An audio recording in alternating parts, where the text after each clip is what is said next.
Back பண்ணியாச்சு. பொருளெல்லாம் எடுத்தாச்சு. இப்போ வந்துட்டு எல்லாமே பேக் பண்ணிகிட்ருக்கோம். சத்தமாக தான் வேலை பார்ப்பியோ. இது கருப்பு கொண்டக்கடலை, வெள்ளை கொண்டக்கடலை. இது வந்து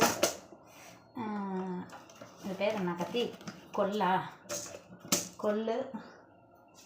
இது வந்து இது பேர் என்ன, இது வந்து எதோ சொல்லுவாங்களே தட்டைப்பயிறு. இது வந்து பெருசாக இருக்கும். எனக்கு இதை பற்றி பேர் தெரியாது.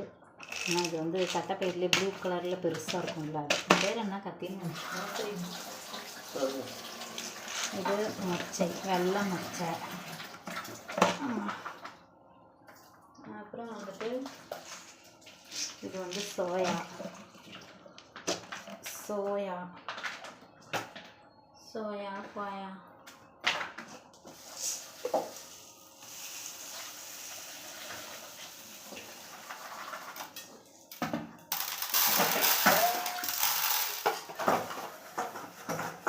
இது வந்து பச்சை பயிறு.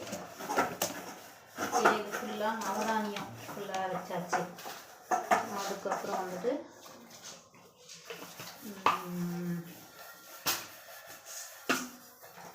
வெந்தயம்.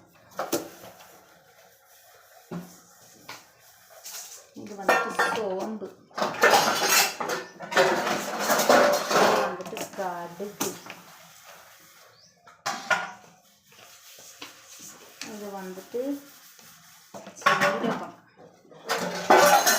இது மிளகு.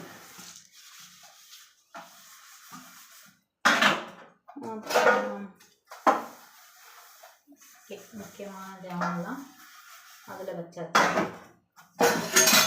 இப்போ வந்துட்டு இதெல்லாம் டெய்லி அடிஷ்னல் யூஸ்க்கு எடுக்கிறது. அதனால் இதை இங்கே வெந்தயம் இங்கே இருக்கட்டும். வெந்தயத்துக்கு நிறைய இருக்குது, அதனால் ஒரே டப்பாவில் சேவ் பண்ணிக்கலாம்.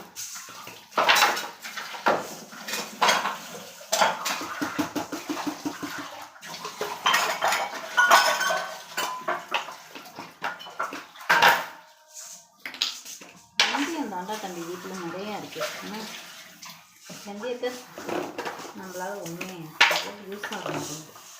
சும்மா அந்த புளிக்குழம்பு வைக்கிறதுக்கு மட்டும்தான் யூஸ் ஆகுது.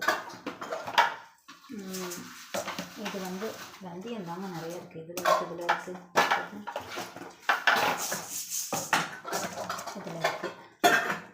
ஆனால் இதை ஒன்று ஃபில் பண்ணிட்டேன்னா ஓகே. இதுவும் ஜீரகம் தான். இதெல்லாம் வந்து அடிஷ்னல் யூஸ்க்காக வச்சுருக்கிறது. அதனால் இது வந்து மேலேயே இருக்கட்டும். நேரத்து ஜீரகம். அப்புறம் வந்துட்டு இது அந்தளவுக்கு யூஸ் பண்ணிட்டோம், அதனால் அங்கே இருக்கட்டும்.